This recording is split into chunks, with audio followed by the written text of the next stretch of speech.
Hey latchkey kids and drive-in mutants, I'm Lady Shasha, Mistress of the Snark, and I'll be your camp counselor. Welcome to Crystal Lake. Happy Friday the 13th. I will be marathon reviewing the Friday the 13th series this weekend and possibly into Monday. We'll see how fast I can get through this. So let's get cracking on the original Friday the 13th. This starts with an iconically so bad it's good opening.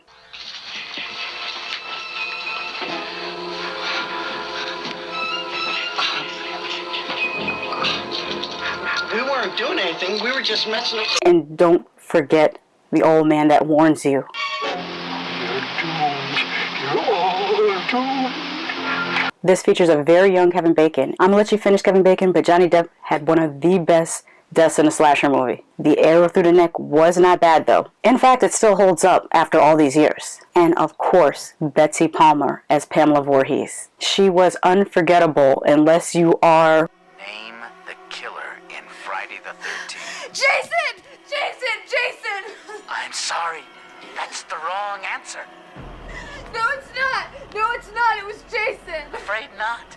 No way.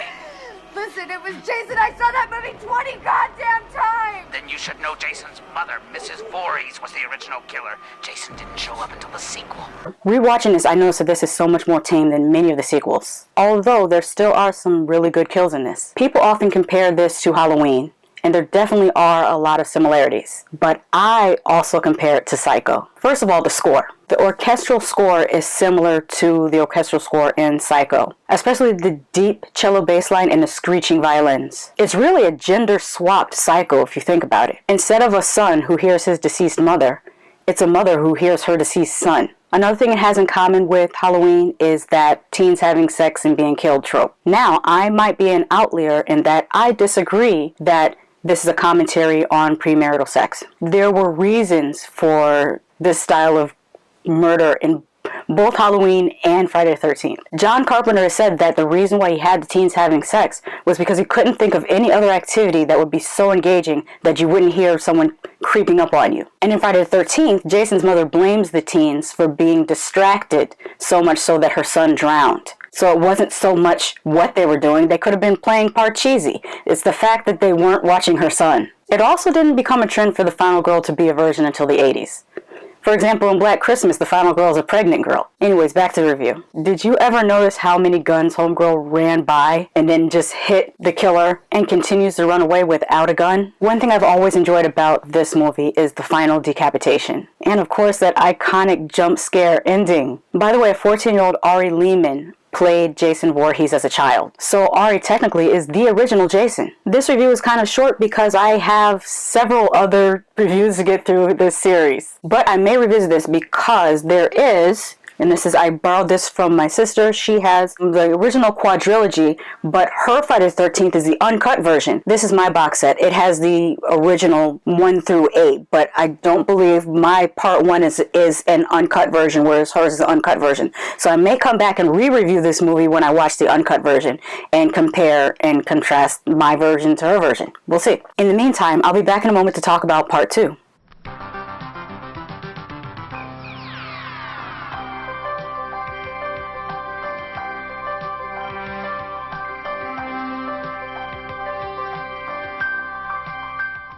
Welcome back. Let's talk about Friday the 13th Part 2. This one starts with a flashback recap.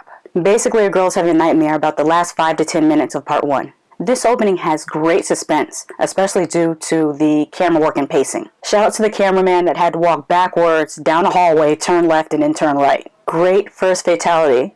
And that head in the refrigerator, 2 thumbs up. And even the cat jump scare wasn't bad, except for they made the cat screech. Cats don't usually screech when they jump. They're actually pretty silent.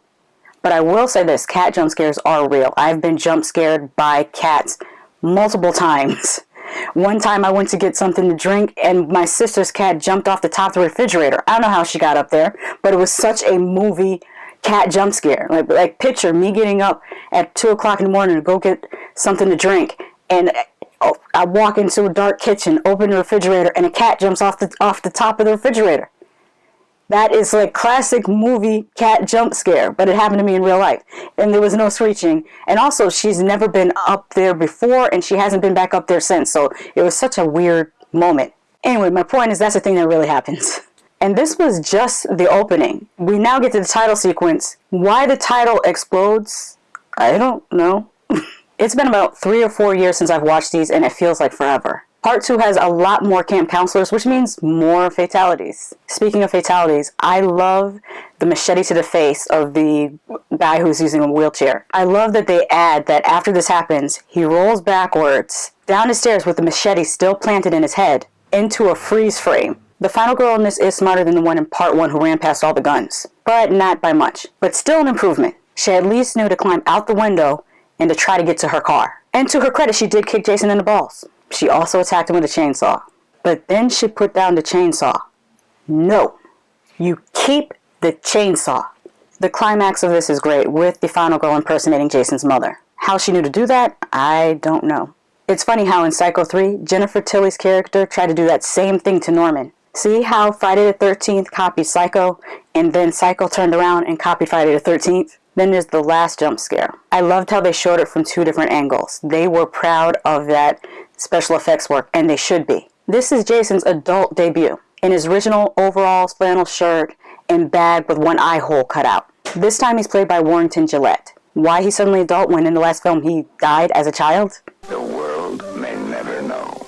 Anyways, this is probably the best Part 2 of any horror series ever made, and I think I enjoy it better than Part 1. Hey Latchkey Kids and Drive-In Mutants, I'm Lady Shasha, Mistress of the Snark, and I'll be your camp counselor for the duration of this Friday the 13th marathon. Today we're starting with Friday the 13th Part 3, 3D. And I'm going to take these off because I can't really see with them on when I'm not looking at 3D, so there's that. This is one of the most fun sequels. This is also the sequel where Jason got his iconic hockey mask. He also ditched the coveralls for jeans and a dark blue shirt. And this time he's played by Richard Brooker. This starts the same as Part 2 with a flashback sequence of the last 5 to 10 minutes of the previous film. The lady with the hair rollers is one of my favorite horror movie victims, though it does annoy me that she uses heat and set rollers as if they're overnight rollers. What I like most about this movie is the 3D. Even before Jason shows up, there's a pole, a TV antenna, and a snake jumps out of the screen at us. Let's talk about Shelley. He is so annoying. I doubt that anyone would invite him anywhere. The way I would have fixed this is wrote that he is the owner of the van. Then they would have a reason to invite him. He has a van. I like the addition of the Latina character. Shout out to that. I really love the scene where you can hear her mother yelling at her from inside the house. I also like the random biker trio. I'm calling them a trio because there's not enough of them to be an actual gang. I don't know if there's like a limit to where gang starts, but 3 is definitely not enough people for you to call yourself a gang. Jason Voorhees is much more swole in this one, but I think it's mostly padding. Still, Richard Brooker gave Jason a lot of personality in this. The final girl was a little bit annoying, but she acted sufficiently disturbed by the end of this movie. I watch this one yearly. It's campy, it's silly at times, but I love the 3D gimmick. It adds a certain dynamic to the killings. This sequel is solid in my opinion. I'll be back in a moment to talk about Part 4.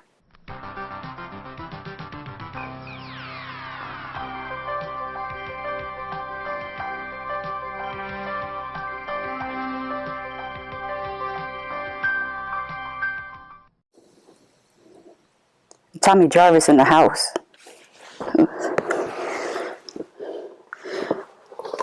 Oh hey.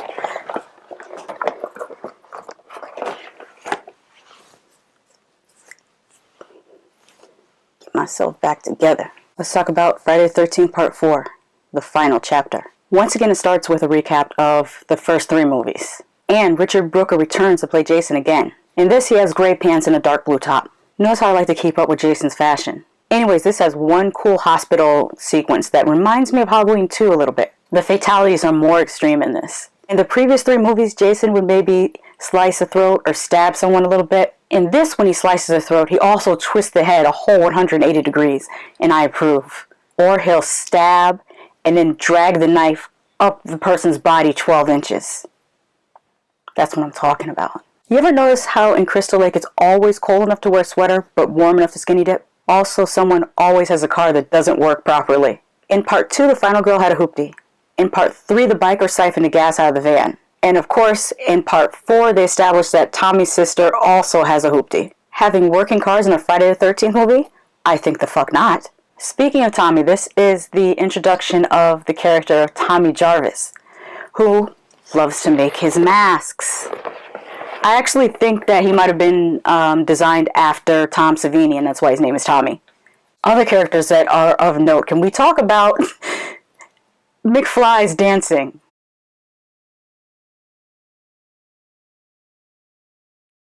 I happen to have been watching this with my 93-year-old retired nurse grandmother who worked for UConn Medical Center for 30 years. So she has seen some things. She said he looked like he had a disease called St. Vitus dance. I had to Google it. The final girl in this is so stupid. Really stupid. Jason is killing her friend and she's standing there with a machete in her hand. With a machete in her hand. With a machete in her hand. I did like it when she finally hit Jason over the head with a TV, like, welcome to prime time, bitch. Of course, the best part was when Tommy macheted Jason in the head. And they did that kind of close-up of Jason's head sliding down the machete. It was beautiful. As a gore connoisseur, I can say that the animatronic head used for that scene is a work of art. Have practical effects improved since then? Maybe. But let's appreciate how good this was for the time period in which it was released. As you know, this was supposed to be the final chapter. And I've heard that the director of this was a little bit pissed off when part 5 came out. A good thing about these classic slasher movies that I think a lot of new slasher movies miss is the runtime. These are relatively short. They top out at 85 to 95 minutes maximum. Part 1, 95 minutes. Part 2, 87 minutes. Part 3, 95 minutes. Part 4, 91 minutes. If you're doing supernatural horror or a mystery thriller or a story that is more involved and complex, it's okay to let that unfold in 2 hours. No problem. If your premise is killer is killing teens, don't try to stretch that beyond 85 to 95 minutes. It's too thin of a premise, and you're just stretching it out for time and boring all of us. This is one of the best part 4s of any series ever made. I think it's just this and Rocky IV. I challenge you to name me other part 4s that are as good as Friday the 13th Part 4 and Rocky IV. Anyways, can you tell that I'm enjoying myself watching these series? This may be an unpopular opinion, but I like Friday the 13th better than Halloween. There, I said it. Hey, Ted, where the hell's the corkscrew?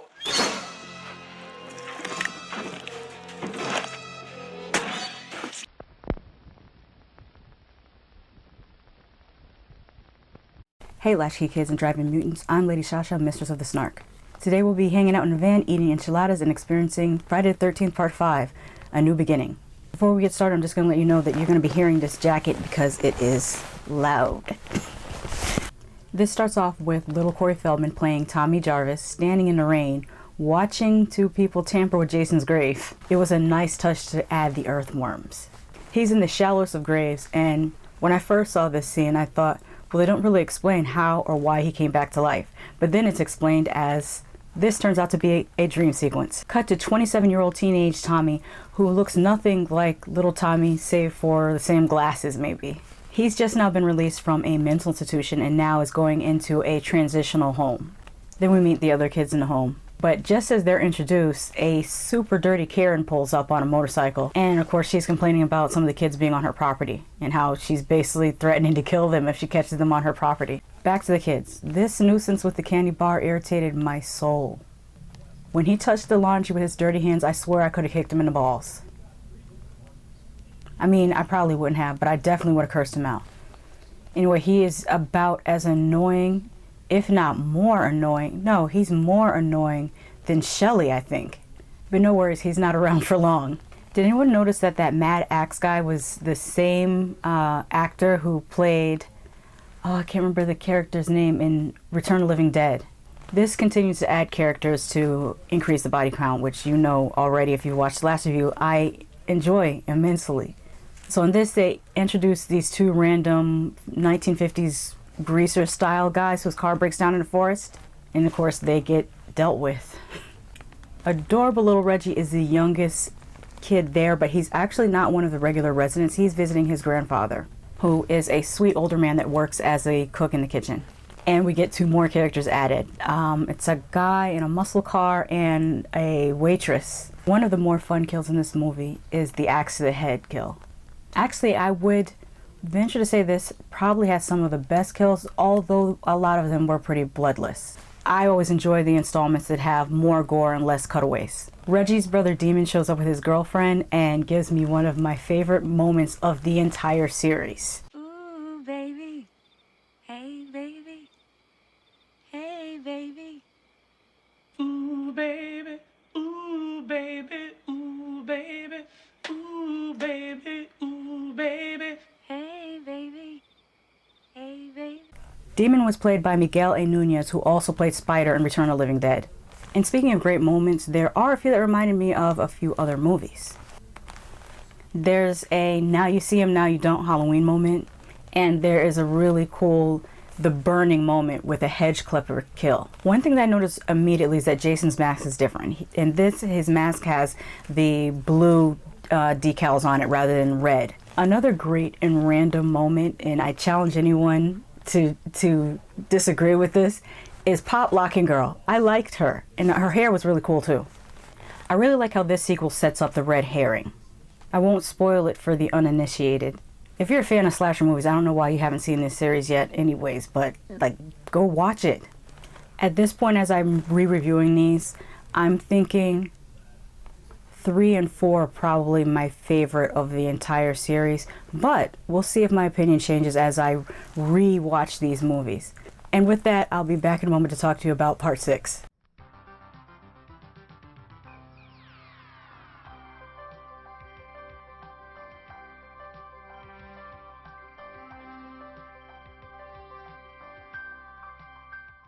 Welcome back. I'm still in the same fit because I've already put all this gel in my hair and it's not dried. It's 4 o'clock in the afternoon. And finally there's a reason for my hair looking like a natural Jerry curl, so there's that. So let's talk about Friday the 13th Part 6, Jason Lives. This opens with the third actor to play Tommy Jarvis in the series. He shows up again to the cemetery with Horshack and they open Jason's grave. His whole idea is that he wants to make sure that Jason is dead. So they dig him up, open the coffin, and then Tommy impales Jason with a rod from the fence, and it gets struck by lightning, and then Jason is Frankenstein back to life. His zombie makeup looks great. I really enjoyed that. And of course, he puts his mask back on, and you know when that happens, it's slashing time. Now, one thing I noticed this rewatching is that in the last movie, Tommy Jarvis went from barely uttering a word to this time he can't shut up. Also, new Tommy is played by another actor that was in Return of the Living Dead. So that makes 3 actors in this series that have done both Friday the 13th movies and appeared in Return of the Living Dead. Going into this rewatch, I really couldn't remember whether I liked this one or not.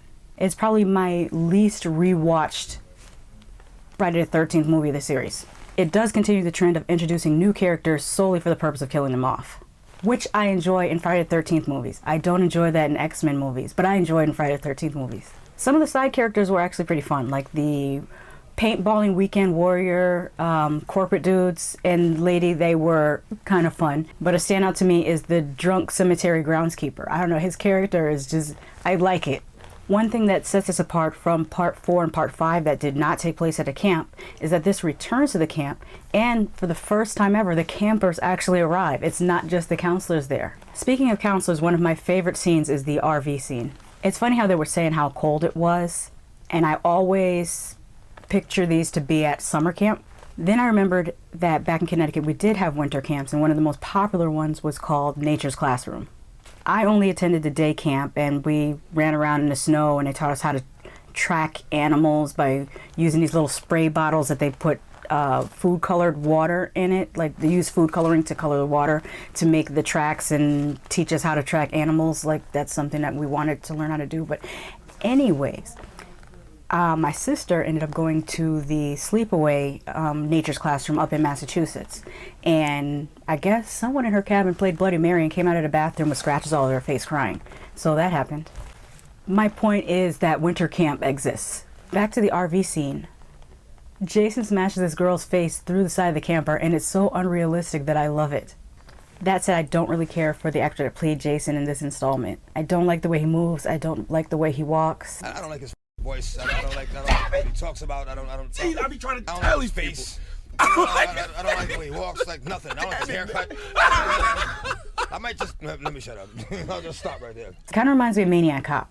I also don't like that like 90% of the kills were machete, and that got boring real fast. I kept myself entertained by watching the continuity errors. Like when the sheriff's daughter, Megan, was trying to outrun the police, it was nighttime, then it was daytime, then it was nighttime again during the course of the car chase scene. Anyways, this one was a little bit tedious and the gore was lackluster in my opinion. Except for two things, Sissy's decapitated head and when the sheriff got folded up by Jason. Those were the two things I think I really liked in this one. I'm sure there's some fans of part 6. If that's you, tell me why you like this one the best out of the series. And let me know what it is that you really like about it in the comment section. Because for me, it was just okay. I would say slightly above mediocre. How do you feel about Friday the 13th Part 5 and Part 6? Wanna hit this? What's wrong? Oh, Hey, you okay? it's them damn enchiladas. You gonna be all right?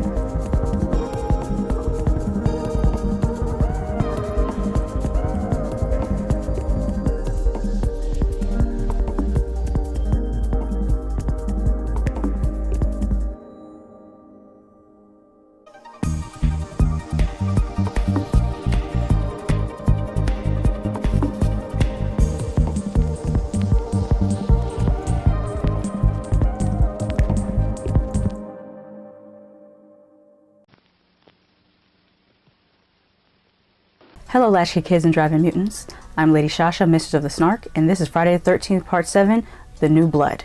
This continues the tradition of starting the new sequel with a flashback or recap sequence of previous movies. Carol Ann, Firestarter, Carrie White,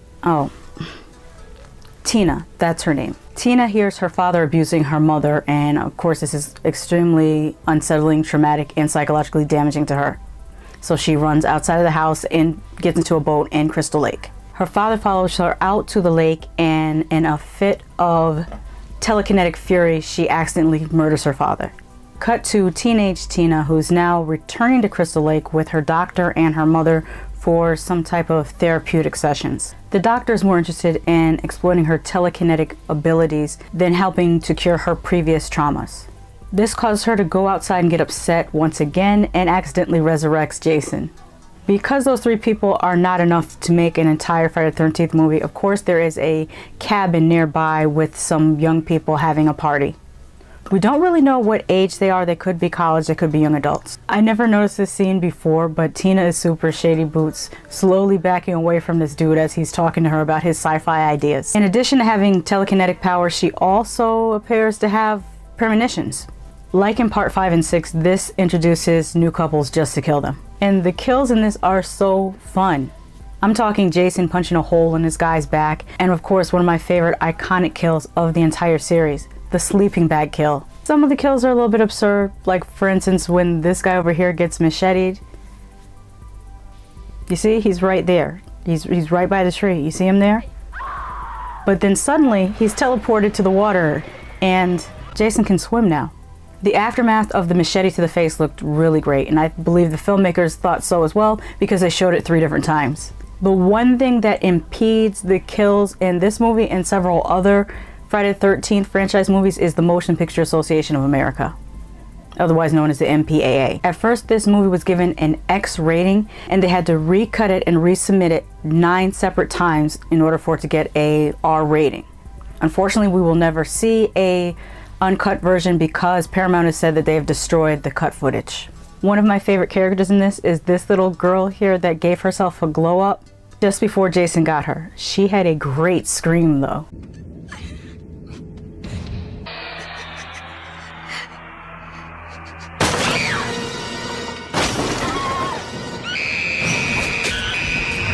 Bring back blood-curdling screams in horror. This movie had 3 couples trying to get it on at the same time. Is that some kind of record? Not Jordan Peele and his girlfriend get it in the van. And by the way, have you ever noticed how much this Friday the 13th feels like a Nightmare on Elm Street movie? For one thing, there's adults in this. I mean, the doctor's there and Tina's mother's there, and it just has an entirely different feel than any other Friday the 13th movie. I found out while preparing for this video that this one was supposed to be the original Freddy vs. Jason. And that's why it feels like a Nightmare on Elm Street movie. Unfortunately, Paramount and New Line couldn't agree on a lot of things, so the script was rewritten and Freddy Krueger was replaced by Tina. The final battle scenes are pretty fun. Tina rips some roots out of the ground and wraps them around Jason and makes him faceplant into a puddle, like she's straight Evil Deaded his ass. Then she electrocutes him with a phone wire while he's in the puddle. Kane Hodder's physical acting is giving Jason so much personality. The way he walks, his reactions to things. His portrayal actually has Jason getting mad at different times, and it's all done with physical acting. Oh, and that deep breath. This is why he's my favorite Jason. I enjoy this bit of gore right here. I thought that zombie Jason in this looked great. His hands looked great as well. The very first time I saw this, the ending actually surprised me, because I did not expect her to resurrect her father and make him drag Jason into the water like Lake Lanier's latest victim. Overall, I found myself really liking Part 7, especially upon rewatching it. It's not my favorite in the series, but it's definitely my top 5. And with that, I'll be back in a moment to talk about Friday the 13th Part 8, Jason Takes Manhattan.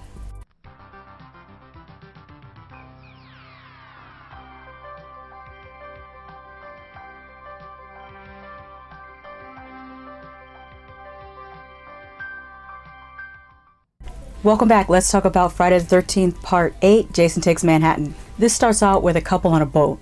The boy actually stops making out with the girl just so he can tell her the legend of Jason Voorhees, and then try to scare her with a Jason mask. That was worth stopping what you were doing to do. Okay. Anyways, their boat electrocutes Jason back to life. Where have I seen that before? Then he takes him out with a quickness and drifts over to this cruise ship that's filled with 30-year-old high school seniors taking a trip to Vancouver, New York. I've never seen so many teenagers with crow's feet. I recall I really used to like this one. When I was in 8th grade, this was my favorite Friday the 13th movie. Don't judge me. On the boat, there's this creepy McCreeperson-ass teacher. He's the type of teacher that seems to still need all this power over seniors that are about to graduate. You know the type. The one that gets mad at you and says, "You might be graduating, but I still have you for 22 more days." I'm here to tell you right now, we don't care. Let me tell you we don't care. So let's recap the students. You have filmmaker guy, rocker girl, cokehead girl, Julius the boxer guy, doesn't want to be a ship captain guy, and the girl who sees kid Jason visions and is allowed to bring her dog for some reason. I almost forgot the Asian student who has a science scholarship. That's not stereotypical at all. Anyways, the kills are super whack in this. I mean, Jason strangles a girl in the ship's discotheque. Also, there's a scene where he busts his head through a glass window. Jason wouldn't do that. He would have punched his hand through the window and then grabbed his victim. This isn't Jason. Plus, he's teleporting again, and he can still swim. This director thinks he's funny. So, some of them make it to York Hoover, where they're robbed by Californians for some reason. Holmes is not East Coast vernacular, that's West Coast vernacular. They proceed to kidnap Vision Girl and force her to take drugs because that's totally a thing that happens in the city. They try to assault her more, but then Jason shows up to do some more whack-ass kills. Until Jason caught up with Julius, who decides he's going to box Jason and get his head knocked off. The only good kill in the whole movie is lifted from Killer Clowns from Outer Space. This movie does keep 2 traditions. The first one, if you get in a car, you're not going to get away in it. And also we get a flashback to what happened to Vision Girl. And once again, it is warm enough to wear a swimsuit, but cold enough to wear a sweater, because apparently Crystal Lake has its own set of weather conditions. Anyway, the movie comes to a dead stop just to give us that flashback. Then Jason chases the last two teens through the city, and we get to one of my favorite scenes. Living in the city ain't no big deal. Living in the city ain't no big deal. You gotta have a heart made of U.S. steel. If the crack don't get you, then the hookers will. You a dead meat slime bag.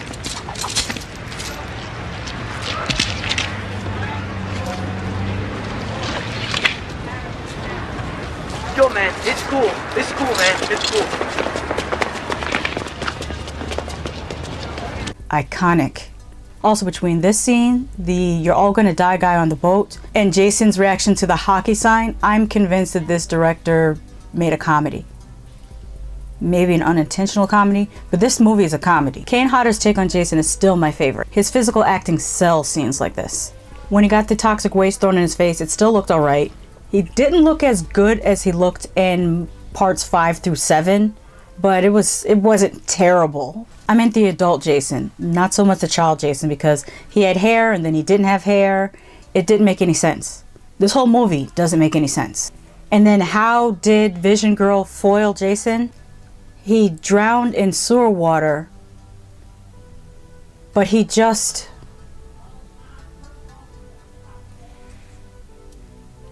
Make it make sense. Why did I like part 8 so much growing up? This is so trash. Straight basura. This is... What was I thinking? That's right, I was a child. My brain wasn't fully formed. I don't know. Anyways, I like part 7 now better than part 8. How do you feel about parts 7 and 8? Let me know in the comments.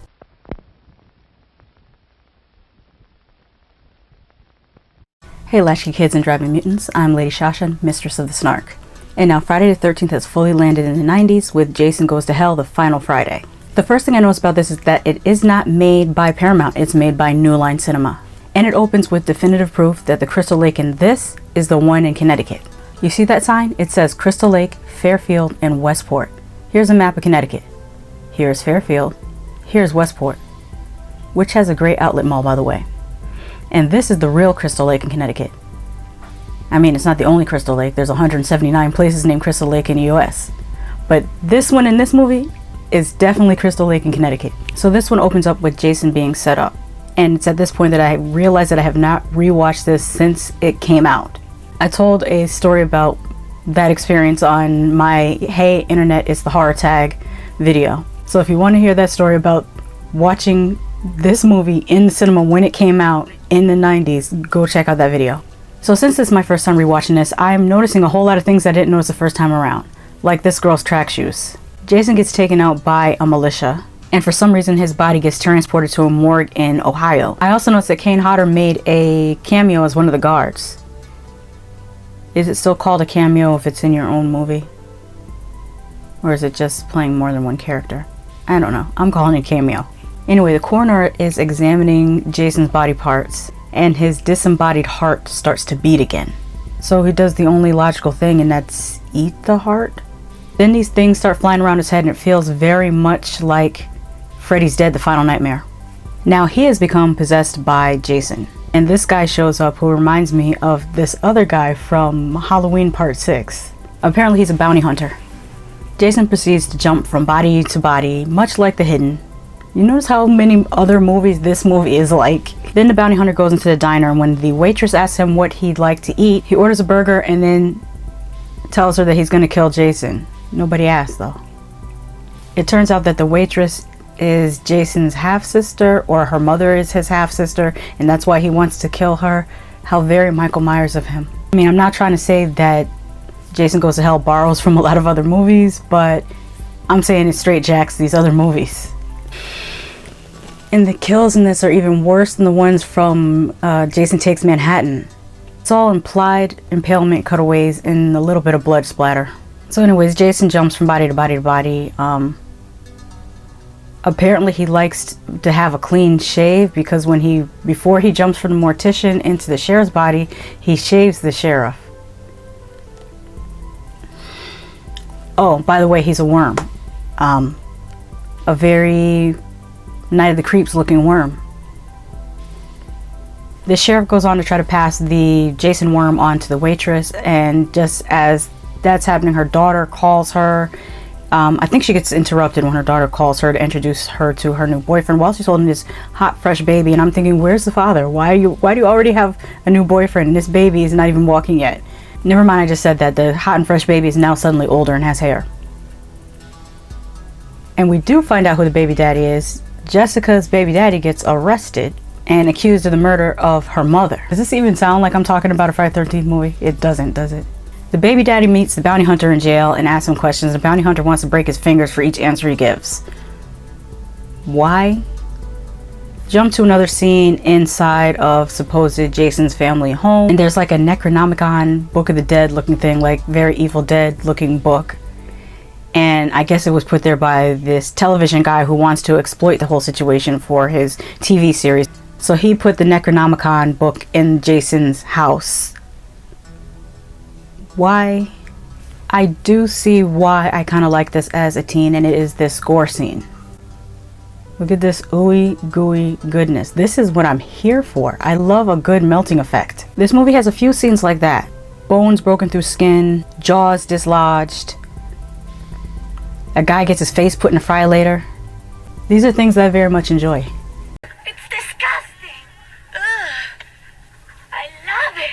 And I'm happy to see this actor that I saw on American Horror Story Roanoke, and his TikTok is amazing. He is a joy to watch. But back to the gore. There's a great scene where someone gets their throat slashed and the Jason worm creature comes out the side of their neck. That looked great. It's so funny how much Jason's Final Friday is like Freddy's Final Nightmare. I spoke about the iconic ending of this movie in my Hey Internet, It's the Horror Tag video. But I will say, when this scene happened in the movie theater with Freddy's claw coming up out of the ground and grabbing Jason's mask, it promised a whole generation a movie that we weren't going to see for another 10 years. This is a bad movie. I can't even defend it, because now I realize that my teenage brain was not fully formed, and that's why I enjoyed this. But rewatching it, this is horrible. Also, it's not part of my DVD box set that I have here. This only has 1 through 8. I ended up watching this on HBO Max, where I'm about to go watch Jason X. And I'll be back in a moment to tell you about that.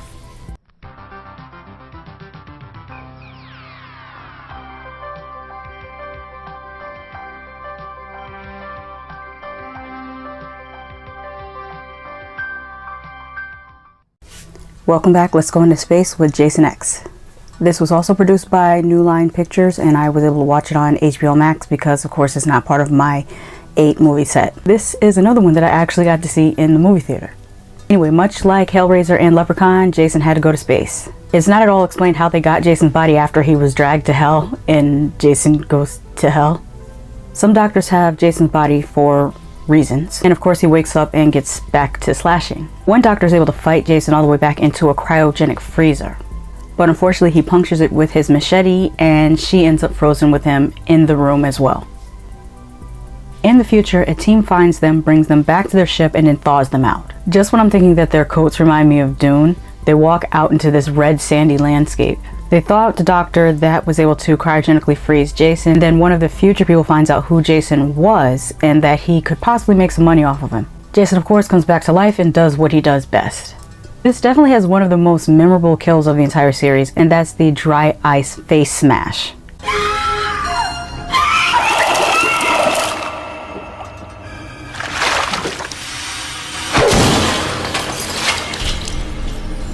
That was executed so well.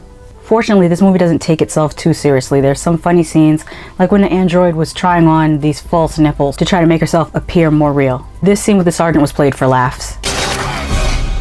It's gonna take more than a poke in the ribs to put down this old dog. Yeah, that ought to do it. I'm pretty sure that's the same actor from Resident Evil, and I think he played a sergeant there too. And also this. It's okay, he just wanted his machete back! The set looks decent. The wardrobe, not so much. Their future clothes look very 90s. When I think about it, the movie with the best predicted futuristic clothing is The Fifth Element. You can't tell me that these three people don't look like they're on their way to Floston Paradise. Speaking of fashion, at one point Jason faces off with the android, who is dressed in the most impractical fight gear possible. The actual outfit that she had on prior to the fight was better. It was more practical to fight in. Anyways, it bothers my soul that the programmer said, I gave her an upload. I'm pretty sure he meant to say I gave her an upgrade. I wish she would have upgraded her wig. So anyway, she does decimate Jason, but his body parts land on this apparatus that kind of repairs tissue or replaces it with android parts, and Jason eventually comes back again. But now he's Robo Jason. I love that they use the holodeck to distract Jason and make him think he's back in Crystal Lake. And then we get to see another iconic kill, which was a callback to, was it Friday the 13th Part 7? Where they did the sleeping bag kill. I'm gonna put them side by side so we can enjoy this together. Right here is the original sleeping bag kill, and then this is the sleeping bag kill from Jason X. He does this with so much more vigor this second time around. I remember the audience really loving this callback to Part 7. This was campy fun. I still find myself liking it. I probably would have shaved 10-15 minutes off of the runtime to make it a little bit tighter. But for a part 10 in the series, it's pretty good. What did you guys think of Jason Goes to Hell, The Final Friday, and Jason X? I definitely like Jason X better than The Final Friday.